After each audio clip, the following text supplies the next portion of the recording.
आज आहे ना वांगं, बटाटा, टमाटर कोणलाच राग नको यायला. वांगं, बटाटा, टमाटर स्वच्छ धुवून स्लाईसमध्ये कट करून घेतलं.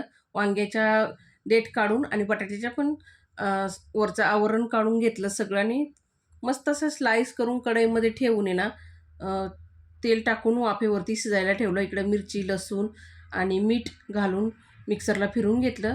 आता कढईमधलं वांगं, बटाटा, टमाटर चांगलं सॉफ्ट झालंय, चांगलं मॅश करून घेतलं. दुसऱ्या कढईमध्ये तेल गरम करून त्याच्यामध्ये जिरा, बारीक चिरून घेतला कांदा, कढीपत्ता टाकला. कांदा चांगला गुलाबी रंगावर आल्यानंतर त्यामध्ये मी हळद आणि मिरचीचा ठेचा टाकला. हिंग आणि कोथिंबीर टाकली. खमंग असं परतून घेऊन आहे ना, त्यामध्ये ना मॅश केलेला वांगं, बटाटं आणि टमाटर टाकलं, परतून घेतलं. तयार झालं इथं आपलं झणझणीत वांगं, बटाटा, टमाटरचं भरीत. तर मंडळी तुम्ही कधी ट्राय केलं का नाही? नसेल केलं तर एकदा ट्राय करून नक्की बघा. भेटूया पुढच्या व्हिडिओमध्ये. धन्यवाद.